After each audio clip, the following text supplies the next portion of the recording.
Então, se a gente vir aqui no material interativo,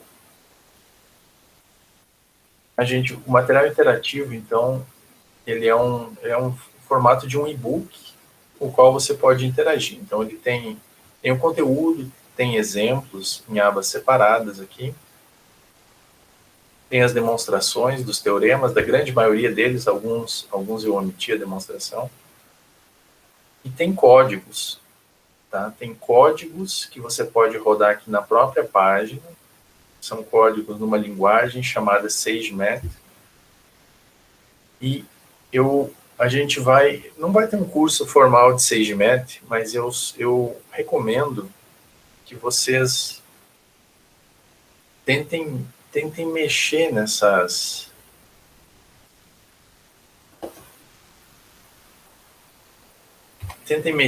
configurações aqui, e vocês podem plotar as próprias curvas de vocês, tá? Isso daqui funciona na rede, você tem que estar conectado na internet. Aqui não ficou legal.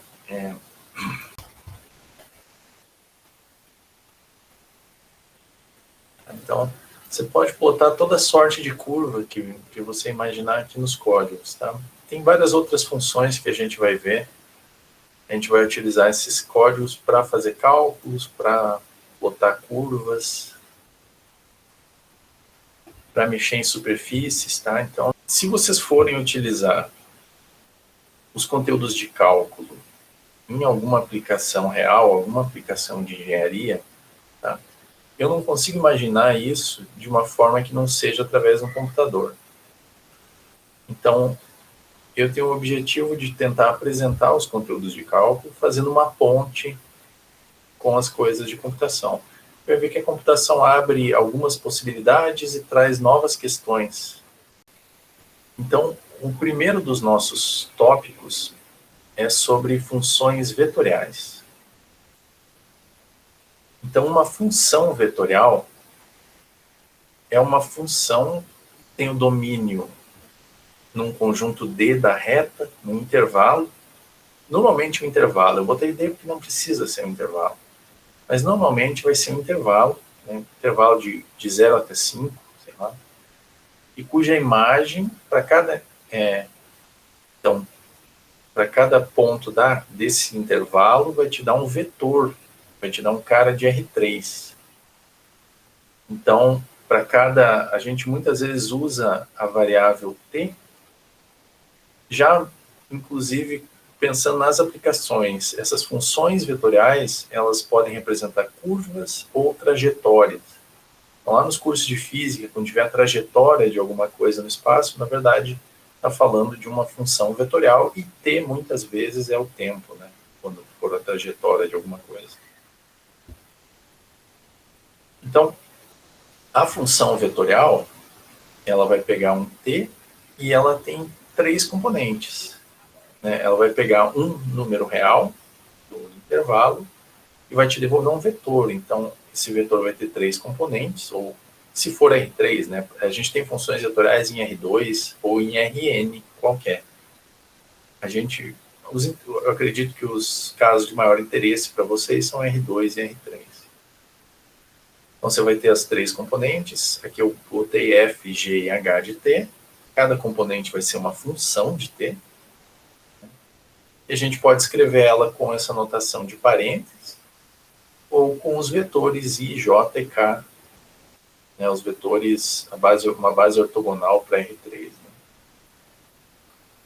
ou ortonormal, né, normalmente. Vetores canônicos do R3. Cada uma dessas componentes é chamada de função componente. Então, a função vetorial, ela vai ser definida por 3 funções, F, G e H, que são as funções componentes da função vetorial.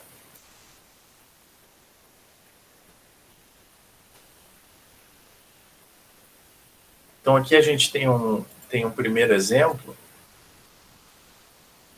né? Essa função vetorial aqui, então, R de t igual a 5t mais 1, ln de t ao cubo e raiz de 3 menos t, ela tem 3 funções componentes. f de t é 5t mais 1, g de t é o logaritmo de t ao cubo, e h de t é a raiz de 3 menos t. E o domínio dessa função, quando não for dado explicitamente, é o maior domínio possível, onde as três funções componentes façam sentido. Então, você pegar a f faz sentido para qualquer t. 5t mais 1 faz sentido para qualquer t. G de t igual ao logaritmo de t ao cubo. O logaritmo de um número negativo não existe no conjunto dos reais. Até existe logaritmo de número negativo nos complexos, tá? Mas nos reais não tem logaritmo de número negativo nem do zero. Então, essa g, a segunda componente, só faz sentido se o t for maior do que zero.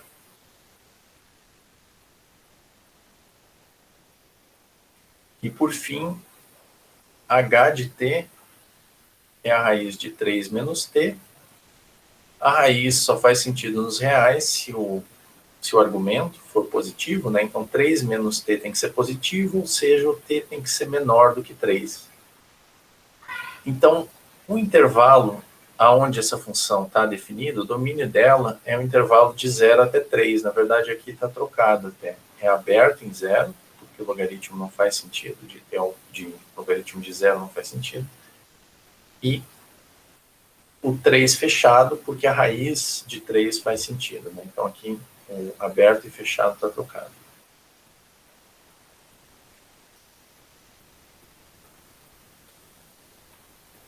Tá legal. A gente quer usar essas funções vetoriais principalmente para representar curvas no espaço, mas não é qualquer função vetorial que serve para representar uma curva, que é adequada. O mínimo que a gente quer para uma função vetorial, para uma curva no espaço, é uma função contínua, né? A curva não tem montes de saltos, pontos distribuídos aleatoriamente. Então, para falar de continuidade, a gente vai precisar falar de limite. E ao invés de falar de limite, definir estritamente como lá no cálculo 1, o que a gente vai tentar fazer nesse curso é utilizar as coisas que vocês já conhecem do cálculo 1 e tentar pegar os novos casos das funções vetoriais e transportar para os casos que você conhece do cálculo 1. Ah, por que eu estou falando isso? Estou falando isso porque, então, o limite, quando t tende a da função vetorial r de t, é o limite aplicado em cada componente. Porque cada componente é uma função real de uma variável. Então, é um caso lá do cálculo 1. Então, você quer aplicar o limite na função vetorial, você aplica o limite em cada uma componente. E se os três limites existirem, então esse é o limite da função vetorial.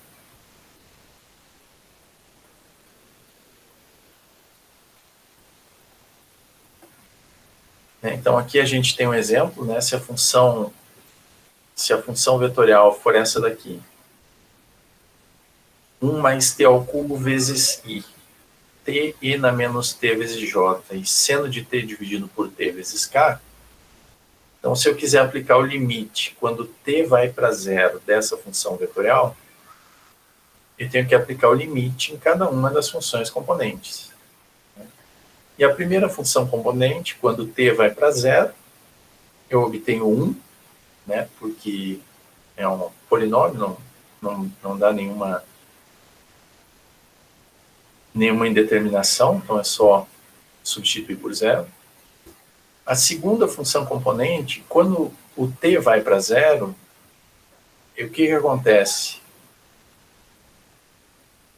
E elevado na t tende, ou na menos t, quando t vai para zero, tende a 1, né? E elevado na zero é 1, então e na menos t tende para 1, enquanto o t que está multiplicando ele tende a zero. Então a segunda função componente tende para zero.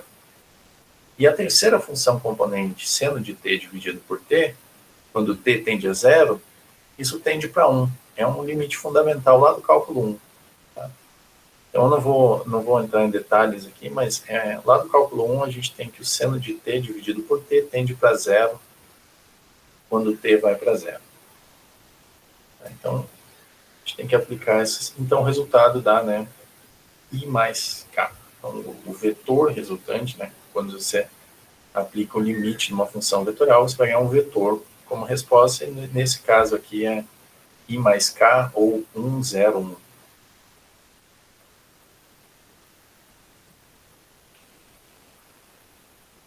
Então, para a gente ter nossas curvas como funções contínuas, né, a gente tem uma função vetorial, ela é contínua, assim como no cálculo 1, se o limite, quando t vai para a da função, é igual à função aplicada naquele ponto.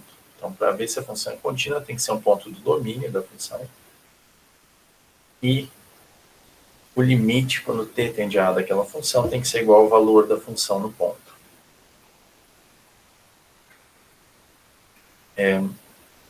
Tem um teorema aqui que eu não vou entrar em detalhe hoje,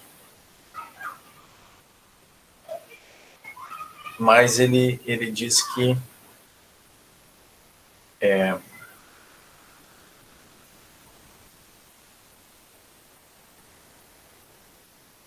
desculpa, tá uma gritaria aqui nas crianças aqui. Espero que vocês não estejam ouvindo. Não dá para ouvir nada, professor. Que bom. Então, a função vetorial é contínua, C e somente C, exatamente quando as três funções componentes são contínuas. Então, se você quiser verificar se uma função vetorial é contínua, você pode ir lá e olhar para cada uma das funções componentes e ver se ela é contínua, né, aplicando o limite. Então, uma das coisas para a qual a gente vai utilizar a função vetorial é para falar de curvas. Tá? Muitas vezes é uma parte importante do... Se um engenheiro for fazer alguma coisa utilizando coisas de cálculo, provavelmente vai ser uma simulação. E uma parte importante da simulação, muitas vezes, é descrever curvas, superfícies, trajetórias. Então, curvas são importantes nesse contexto. Você descrever qual é pode ser a interseção de outras superfícies, pode ser uma curva que seja a trajetória de alguma coisa. Então, uma curva espacial, ali eu chamei de C, é o conjunto dos pontos do R3, para os quais x, y, z é igual a r de t, ou seja, igual à função vetorial aplicada em t, para algum t pertencente lá no domínio dela.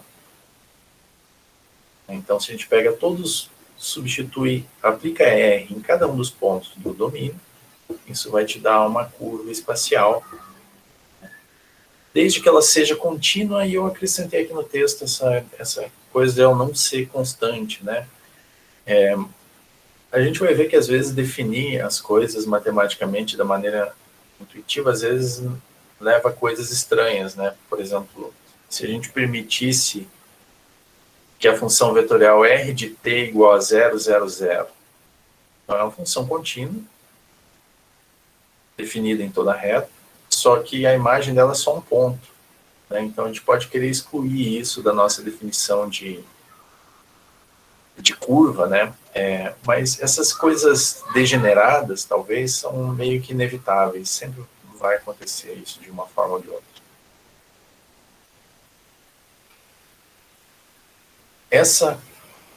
Essa função vetorial r de t igual a f de t, g de t, h de t, é uma parametrização da curva. Né? A gente diz que ela é uma parametrização, é uma forma de descrever a curva.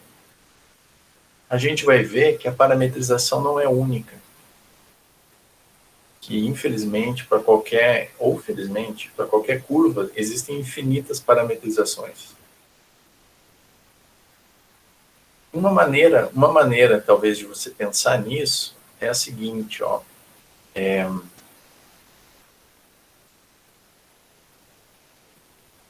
A função vetorial, ela, por um lado, você pode entender ela como uma curva, por outro lado, como uma trajetória. Se a gente pensar em trajetória, né, sei lá, pensa você indo daqui para onde que você vai? Você vai para a Ilha do Mel, você vai daqui para a Ilha do Mel de carro. Para lá no porto para pegar a lancha, né? Mas a trajetória que você vai de carro, essa é a curva, o caminho que o Maps vai traçar para você. Né? Só que a velocidade com que você vai em cada parte do trajeto não é única.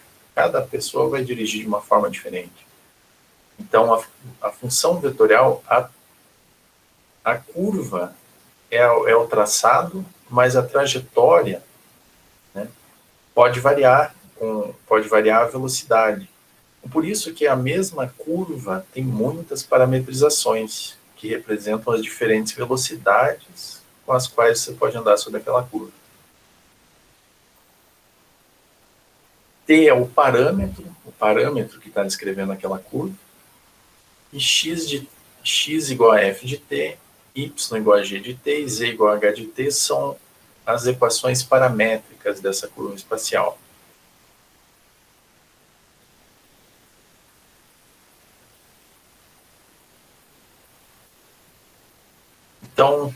Então é isso.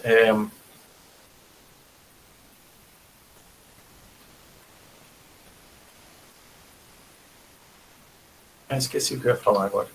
Mas então a gente tem funções vetoriais que podem dar curvas ou trajetórias e muitas parametrizações para essas funções vetoriais. Então aqui tem um exemplo de um código para a gente plotar uma curva plana aqui no caso, né? Então, SageMatch, eu estou declarando que eu tenho uma variável t, estou definindo uma função r de t com duas componentes aqui, então, sei lá, pode botar o que a gente quiser aqui, né? Então, sei lá, 3t quadrado, 3 vezes, né? A gente usa o asterisco aqui. E aqui eu poderia botar, sei lá, t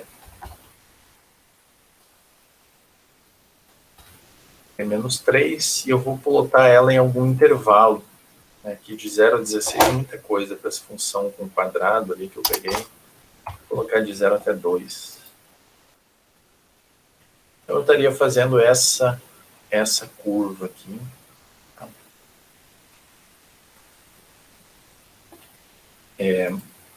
Deixa eu apresentar um truque aqui para vocês já.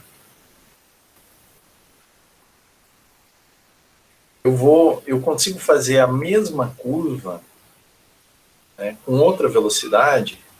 Por exemplo, dá para fazer a mesma curva, traçar a mesma curva em 1 segundo, sei lá, ao invés de 2, se eu vim aqui no lugar onde aparece t e colocar 2t.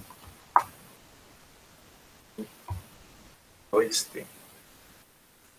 Então, ó, percebe que ele plotou a mesma curva, só que agora o domínio aqui da função vetorial caiu de 0 para 1. Então é disso que eu estou falando, enquanto eu estava falando de várias velocidades para traçar uma mesma curva, várias parametrizações para uma mesma curva.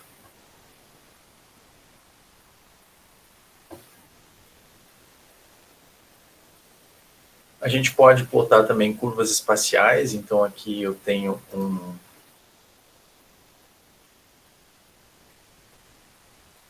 uma espiral, eu tenho uma espiral, né, seno de t, cosseno de t, isso aqui descreve uma circunferência, seno de t, cosseno de t, e como a minha variável z eu tenho essa coisa aqui, t dividido por 10, então isso acaba fazendo a minha,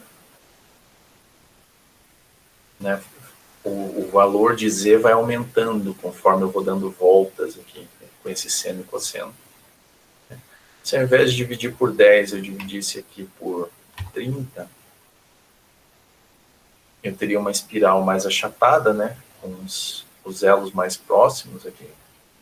Se ao invés de dividir por 30, eu dividisse por 5, eu teria uma espiral mais alongada.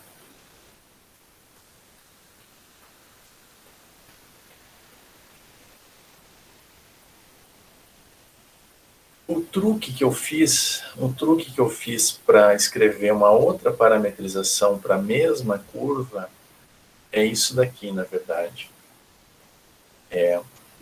Se eu tenho uma parametrização de uma curva espacial, eu posso ir lá e pegar todo lugar onde aparece a variável t, colocar uma outra expressão de t qualquer que eu queira. Desde que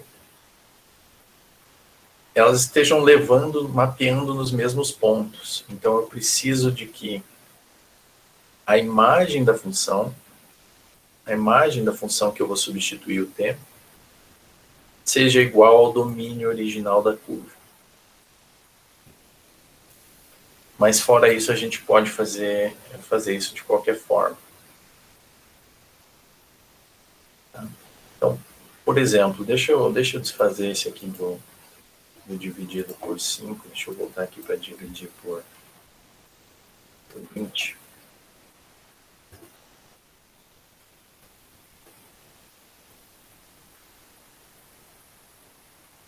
Então, se eu substituir o t por qualquer coisa que eu queira, tá? Desde que a imagem dessa coisa ainda seja de 0 até 20. Então, olha só o que eu vou fazer aqui. Eu vou colocar no lugar de t, eu vou colocar 20 vezes o seno de t,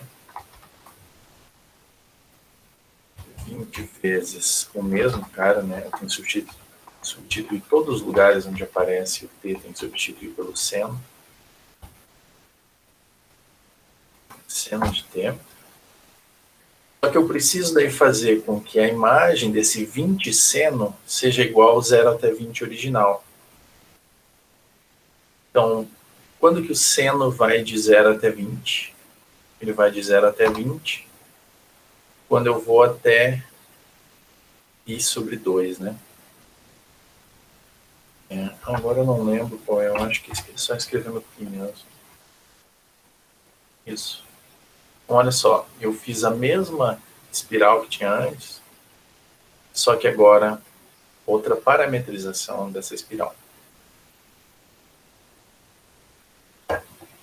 Por fim, tem uma terceira forma que uma curva pode ser dada para você, que é na interseção de duas superfícies. Então, olha aqui, eu tenho um cilindro e um plano, e a curva vermelha é aquela circunferência inclinada lá. Tá? Então, isso é uma terceira forma, é uma outra forma que pode vir uma curva, e às vezes você tem que parametrizar uma curva obtida na interseção de duas superfícies. Então,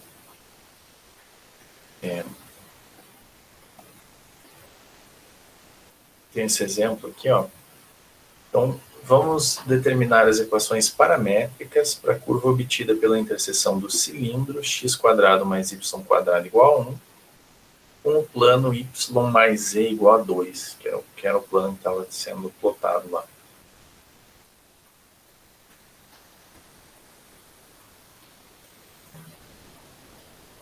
Então, normalmente, quando você tem isso,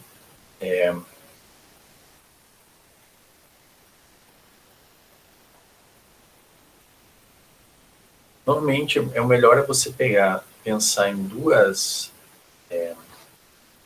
pegar duas das variáveis para essa curva e pensar no que acontece com essas duas variáveis primeiro. Então, se eu olhar essa curva aqui de cima, tá?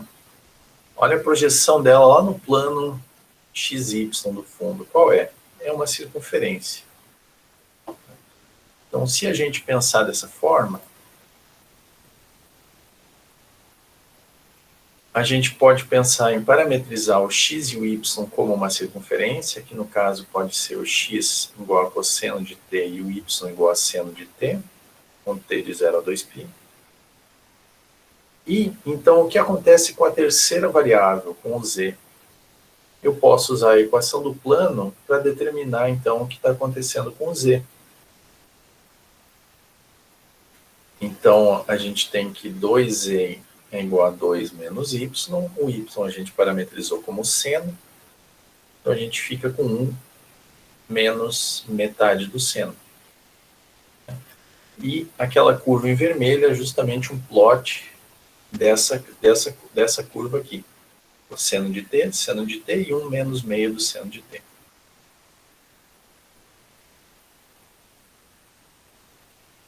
Tem uma outra forma de parametrizar uma curva, mas que ela tem ela é mais simples por um lado, mas ela tem os seus inconvenientes.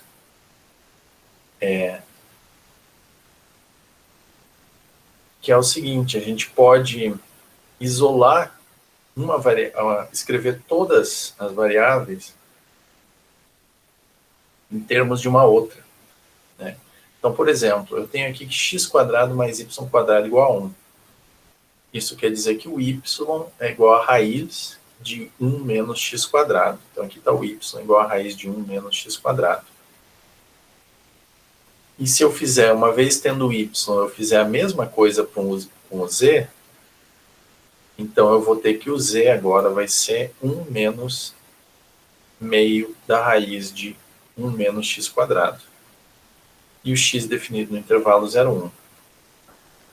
Nota que isso tem um inconveniente, é que a raiz tem um sinal, tem uma escolha. A raiz vai...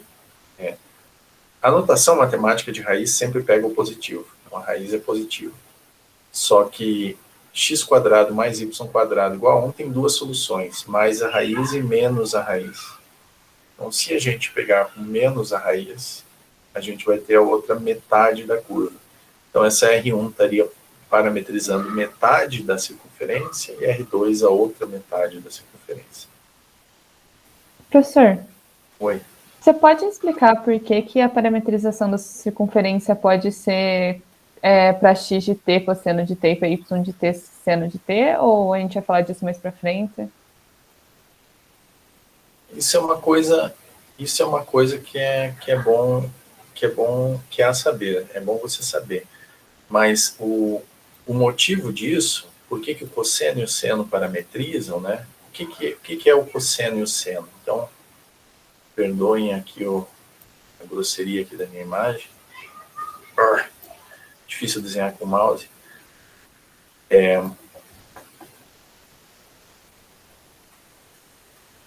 Então, se eu pegar um ponto aqui da circunferência, tá?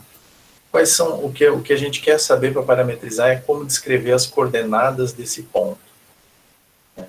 Uma forma de descrever essas coordenadas é pensar em termos do ângulo.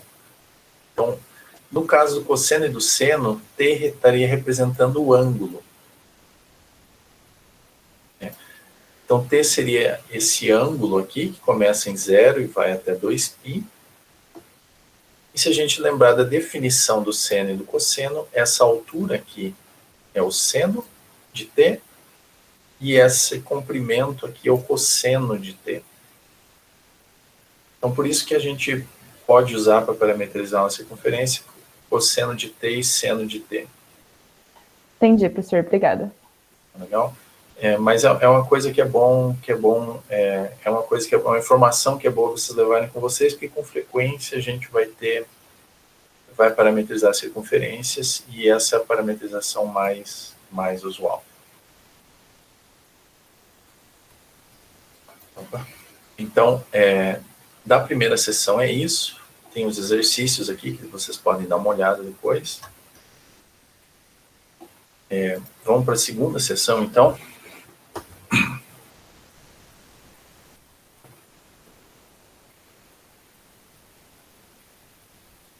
Então, a segunda sessão, a gente vai começar a fazer cálculo, né? A gente quer fazer cálculo com as funções vetoriais.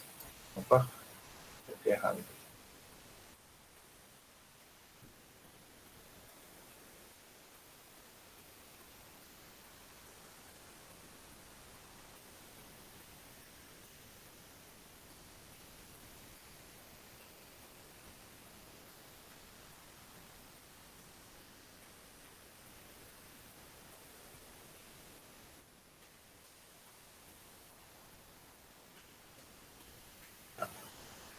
A segunda sessão, então, a gente vai começar a fazer coisas de cálculo com as funções vetoriais. Então, um conceito mais importante, provavelmente, dessa primeira parte aqui, é o conceito de derivada.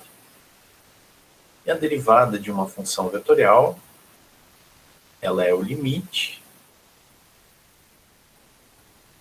né, do quociente de R de t mais ΔT menos R de t dividido por ΔT, se esse limite existir. Então, né, qual é o significado disso? R de t é um ponto da curva, R de t mais ΔT é um ponto logo mais à frente, e a gente divide isso pelo tempo que levou para ir de um ponto até o outro. Né? A gente vai ver que isso continua com a interpretação de velocidade, né? A gente tinha a velocidade média lá para a função de uma variável, aqui a velocidade é um vetor, a gente tem um vetor de velocidade. E a gente precisa dividir por esse ΔT, porque se a gente só fizer o limite de uma menos a outra, vai dar zero, né? Então, esse ΔT é o que está reescalando a velocidade.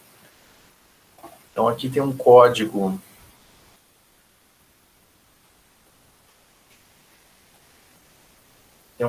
plotando uma curva, e tem uma curva aqui no espaço. E aqui, ó, está plotando R de t, esse pontinho de início é o R de t, e aqui a ponta é R de t mais ΔT, dividido pelo ΔT. Na primeira flecha, o ΔT é 1. Então, eu tenho R de t mais 1, dividido por 1. Então, é esse próprio vetor aqui. É uma aproximação de velocidade entre os dois pontos. O segundo vetor verdinho é R de t mais meio, ΔT igual a meio, R de t mais meio, menos R de t, que seria esse pontinho aqui, no meio do vetor. Só que daí eu tenho que dividir pelo ΔT, então eu divido por meio e isso aumenta o vetor resultante. Né? Dividir por meio é mesmo que multiplicar por 2. Né? Então, aqui está o vetor desse quociente. E o terceiro cara aqui, eu nem lembro ΔT, ΔT 0,1. Então, é andar bem pouquinho, né? É o R de t mais 0,1 menos o R de t, então o vetorzinho ligando esses dois pontos, multiplicado por 10. Né? E esse cara aqui já começa a aproximar melhor a velocidade instantânea num objeto aqui andando por essa curva. Essa é a interpretação, então, da derivada.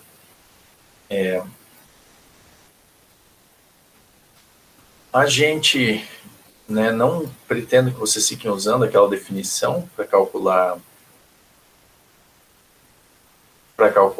a velocidade, mas a gente pode usar os conhecimentos de cálculo 1. Então, a derivada, um teorema, a derivada da função vetorial é o vetor, né, ou a função vetorial cujas componentes são as derivadas das funções componentes. Então, você deriva a f de t, a g de t e a h de t, e essa é a derivada da função vetorial.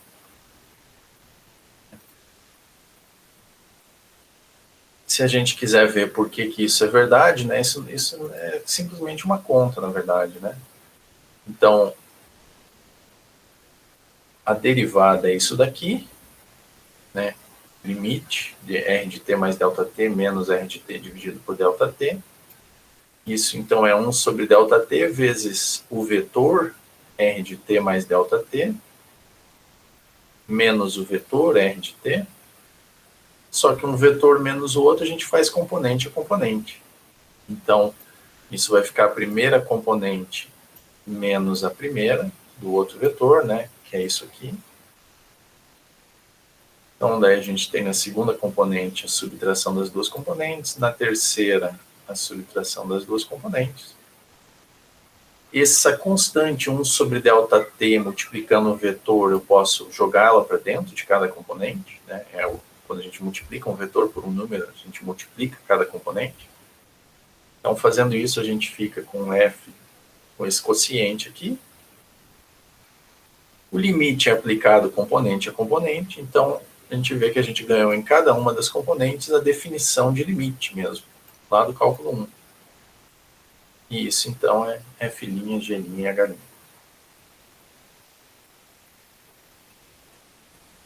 né? Então, por exemplo, se a gente tivesse essa função vetorial aqui, R de t mais cosseno de 3t mais t na menos t, que multiplica j, né? Mais 7, 3t ao quadrado k, a gente pode calcular a derivada termo a termo, né? Então, derivada do cosseno é menos o seno. Como eu tenho aquele cosseno de 3t, eu tenho que usar a regra da cadeia aqui, né? Então, sai um 3 lá para frente também. Derivada de t, na menos t, a gente tem que usar a regra do produto. Então, derivada de t é 1 vezes e na menos t, menos mais t, que multiplica a derivada de e na menos t, que é menos e na menos t. Então, por isso que eu fico com esse menos aqui. E a derivada da terceira função componente com a infame regra do tombo, né? A gente fica com 6t. Né? Então, a gente deriva a função vetorial componente a componente. Não é só para fazer gráficos que a gente pode usar o SageMath, mas a gente pode, por exemplo, fazer cálculos. Aqui tem um códigozinho para calcular a derivada. Então, você pode colocar qualquer função vetorial aqui que você queira. Qualquer não, todo o código tem suas limitações, tá? Mas você pode brincar aqui e colocar uma função vetorial que você tem interesse. E ele calcula para você, escreve aqui.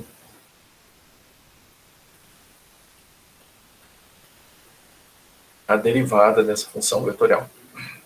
Então, esse é um dos motivos para usar o SageMath e não o puro Python, é porque ele lida melhor com...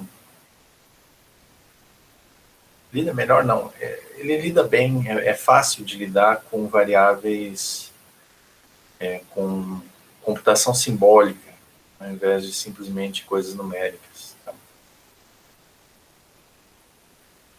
Tá legal. As nossas curvas, as curvas que a gente está fazendo, elas ainda têm alguns problemas que a gente precisa sanar para, de fato, poder explorar elas. Então, olha só, a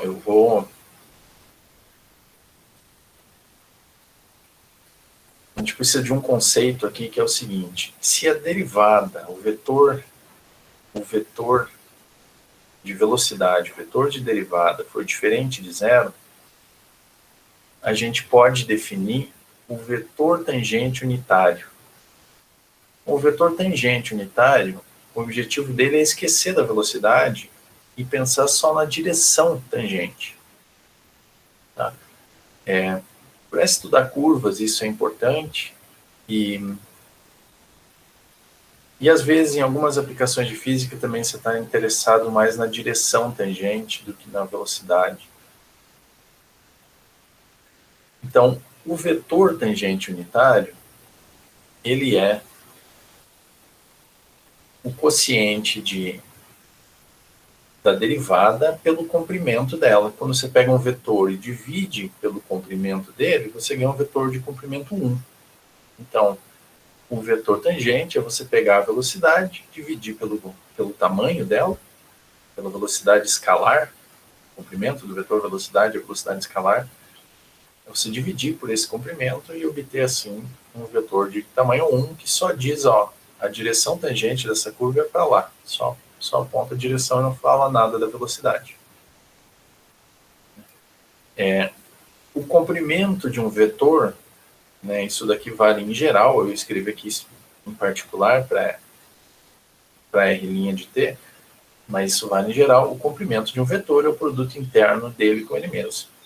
Né, e tira a raiz. Você tira a raiz do produto interno de um vetor com ele mesmo. Então, essa é uma expressão para a gente calcular o comprimento de um vetor, e a gente vai ver que esse tipo de coisa, esse tipo de cálculo vai ser importante depois em vários teoremas.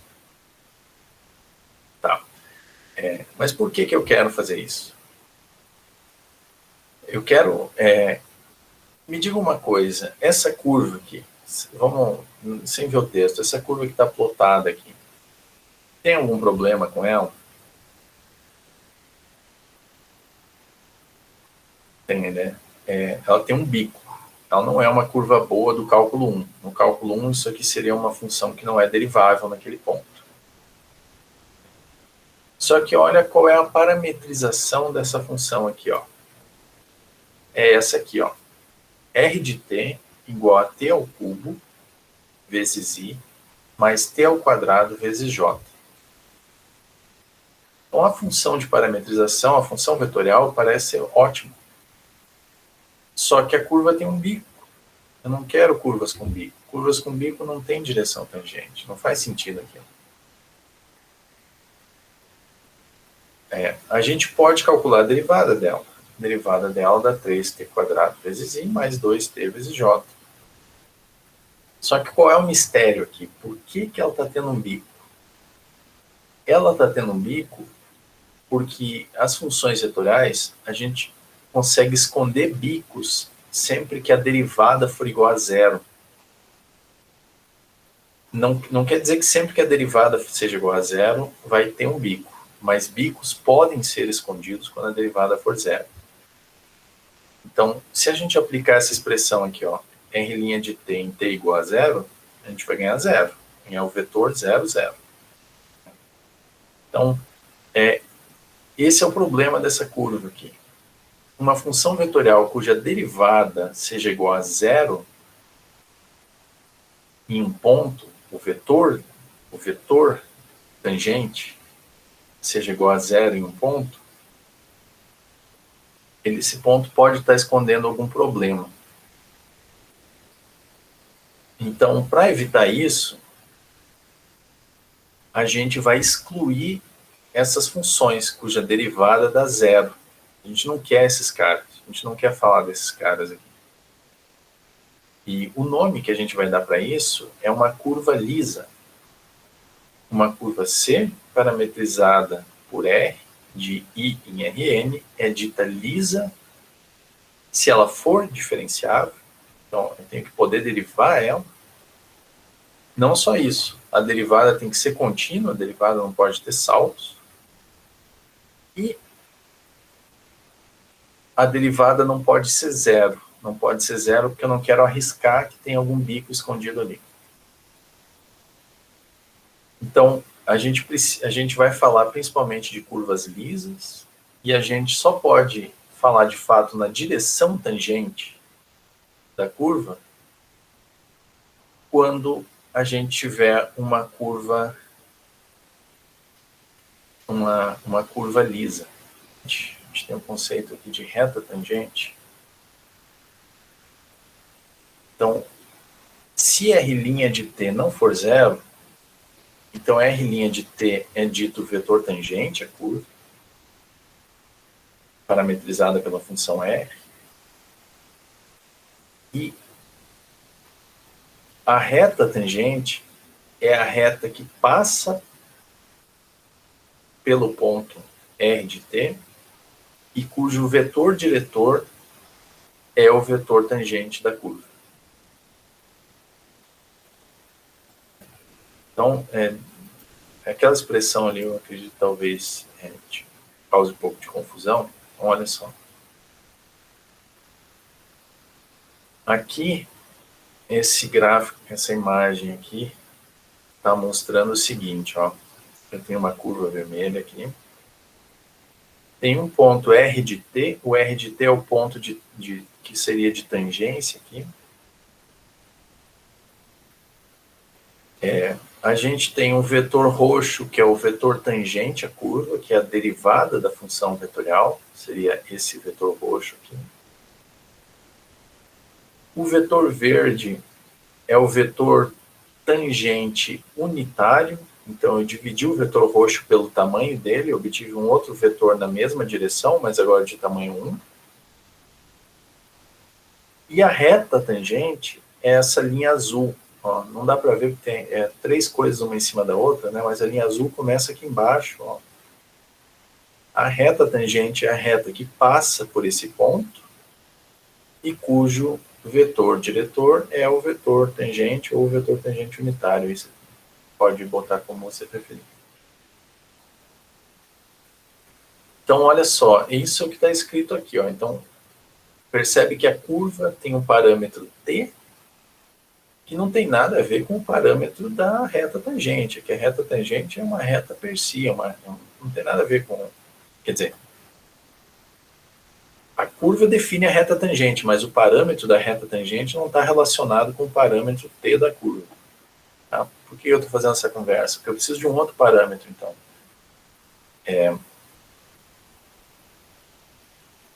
A reta tangente, eu botei um parâmetro u aqui, e a reta tangente vai ser u que multiplica o vetor tangente.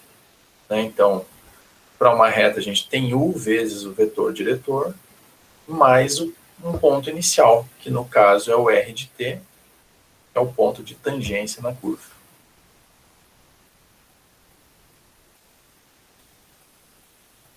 Tá ok isso, pessoal? Desculpa, eu tô falando demais aqui, vocês estão aqui? Tá. Estamos sim, professor.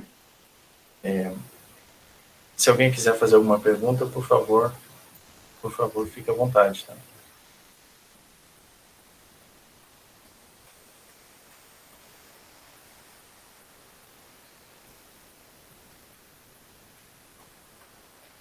Bom, a gente tem também a segunda derivada, a gente também, por vezes, pode pensar em...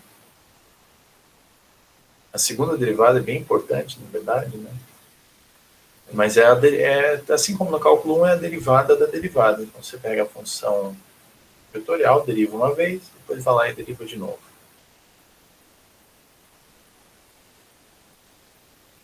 Ela tem uma interpretação muito importante, que é a seguinte.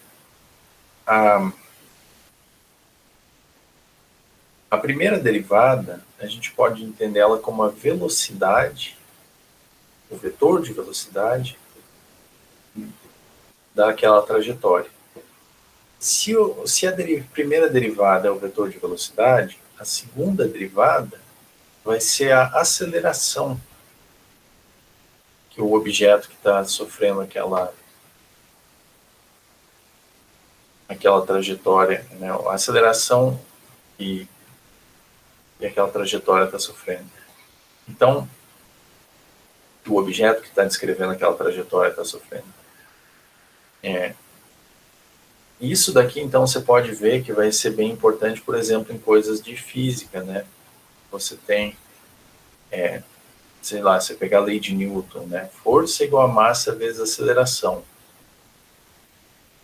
Então, você vai ter uma coisa do tipo envolvendo a segunda derivada lá, como, né, para um objeto se mover no espaço, sofrendo uma força dada.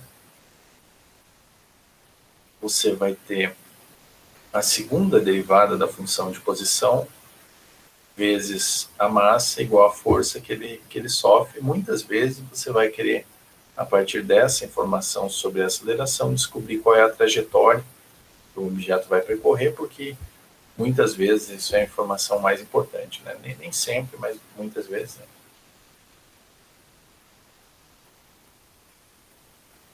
Uma observação uma coisa que a gente não vai explorar, mas que é importante, tem, por exemplo, no livro do Stewart, é o conceito de curvatura.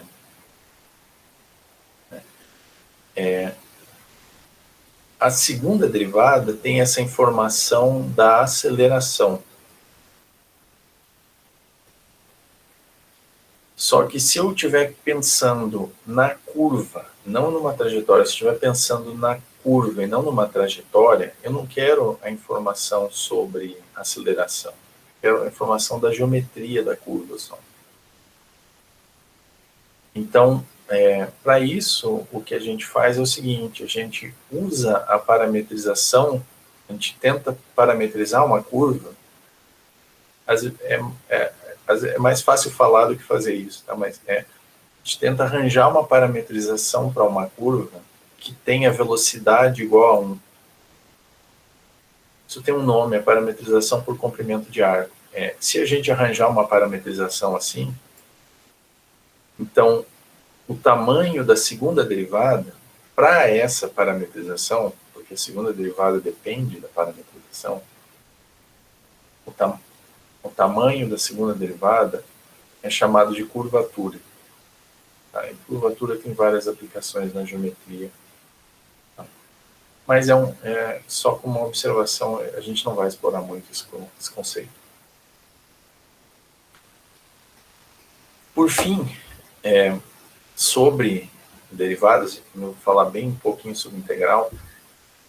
A gente deriva termo a termo.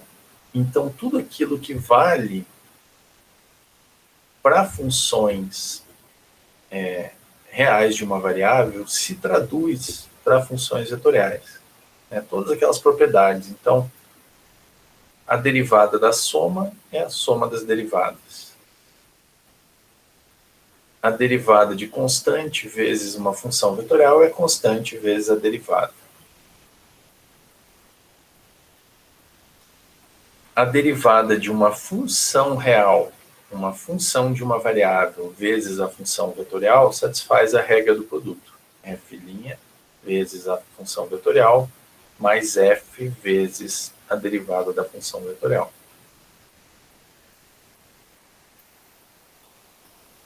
Vale uma outra forma de regra do produto para o produto interno. O produto interno a gente vai ver que tem sua importância. O produto interno de duas funções vetoriais, se a gente quiser derivar, também satisfaz uma regra do produto. Derivado do primeiro, produto interno com o segundo, mais o segundo produto interno com o primeiro. Se vocês quiserem, vocês podem dar uma olhada depois com detalhes aqui na demonstração, mas é justamente a gente escrever o que é o produto interno. É a gente multiplicar componente a componente. Então, f de u e f de v, g de u e g de v, né? A primeira componente de u e a primeira componente de v, segunda componente de u e a segunda componente de v, terceira componente de u vezes a terceira componente de v. Quando a gente derivar isso, a gente vai derivar componente a componente. Então, quando eu entrar lá dentro da componente, eu tenho um produto de duas funções reais. Então, vai valer a regra do produto. Derivada a primeira, segunda, vezes a segunda, mais a primeira vezes a derivada segunda. Da mesma forma para as outras componentes. Como a gente tem a soma componente a componente, a gente pode separar esses dois vetores. Pode fazer o vetor com o primeiro termo de cada cara aqui. Aqui tá com um erro aqui de digitação, que é a galinha, e esse H aqui não tem linha, essa linha está trocada.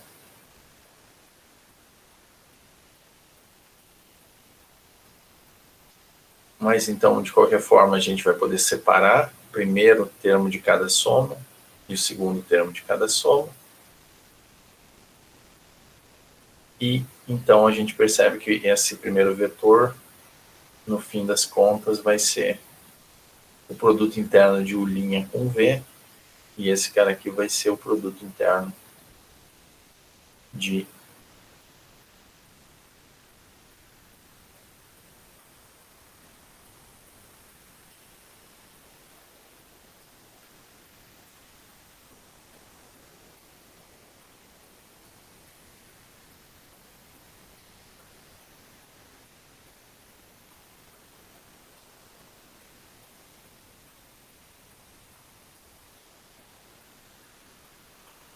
não, tem um erro aqui, pessoal, essas vírgulas aqui não tem aqui.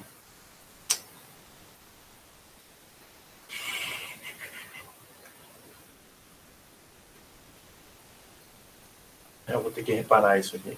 Não, tem um erro aqui nessa demonstração aqui. Isso aqui é soma. O produto interno é a soma dessas coisas. Então não tem essas vírgulas aqui, são todas somas.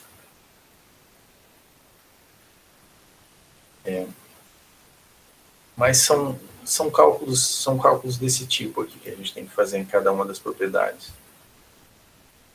Se vocês encontrarem alguma coisa errada também, por favor, me avisem que eu vou corrigindo essas coisas. Por fim, a gente tem também uma regra do produto para funções vetoriais. Para o produto vetorial, também tem uma regra dessa forma, uma regra do produto, derivada de U, produto vetorial com V, derivada de U, produto vetorial com V, mais U vezes a derivada de V.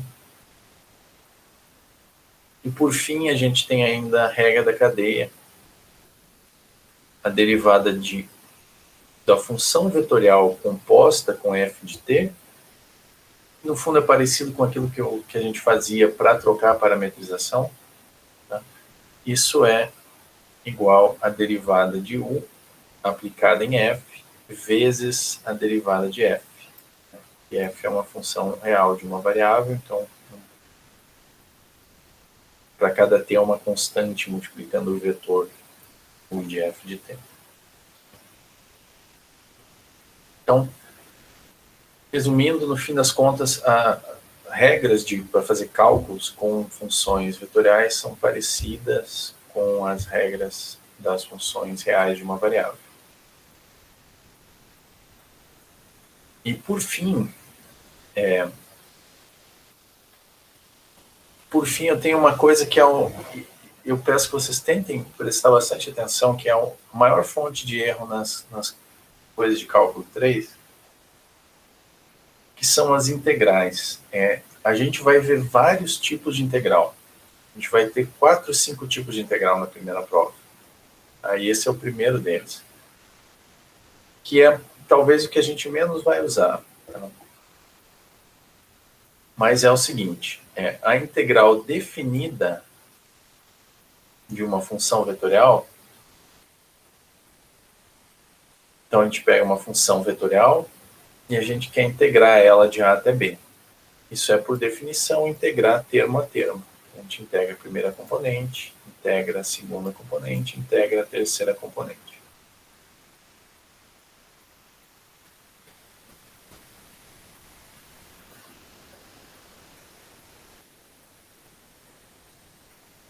Se a gente fizer isso, a gente pode observar que a gente vai ter o teorema fundamental aplicado em cada uma das funções componentes aqui. Então, como que eu calculo a integral de f de t, dt? Eu pego uma primitiva da f, aplico no ponto final menos no ponto inicial. Então, a gente vai aplicar isso em cada uma das componentes. E a gente pode separar isso como 2 vetores, um f, g e h, aplicado em B, e o outro f, g e h, aplicado em A. Então, o que a gente obtém no final é R de B menos R de A. Onde essa R de T, então, essa R zona de T é uma primitiva. Então, se a gente quer a primitiva da função vetorial, a gente pega a primitiva de cada uma das funções componentes.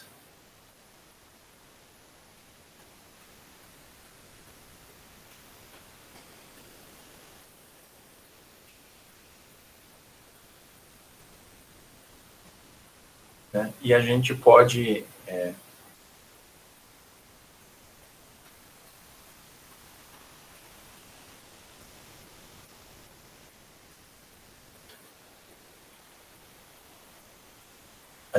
pegar também integrar. Eu estou achando que essa é uma versão antiga do material, eu vou confirmar isso.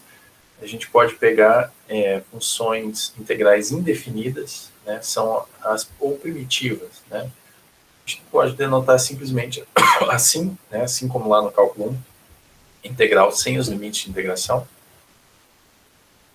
de R de t, dt. E a gente pode utilizar o SageMath para fazer contas dessa forma. Então aqui a gente tem, por exemplo, uma integral com os limites de integração. Então aqui eu tenho a variável. Isso é um comando para chamar a função para que eu possa fazer a integral definida. Aqui está a função vetorial, então cosseno de t sobre 4, seno hiperbólico de t sobre 4 e t ao cubo. E aqui está um comando para construir um vetor fazendo a integral definida da primeira componente, a integral definida da segunda componente e a integral definida da terceira componente. Primeira, segunda e terceira está aqui, ó. Essa aqui é a terceira componente, essa aqui é a segunda E essa aqui é a primeira componente. O Python e o SageMath começam a contar no zero. Então, o SageMath consegue fazer a integração definida, aplicada no intervalo, né? Que no caso eu integrei na variável t de 0 até 2. O SageMath também consegue fazer integrais indefinidas, que eu estou pegando a mesma função, chamei outra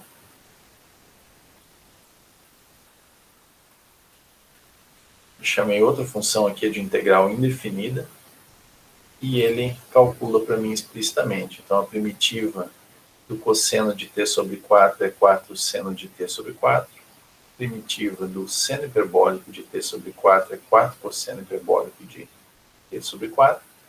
E a primitiva de t ao cubo é t elevado à quarta potência dividido por 4.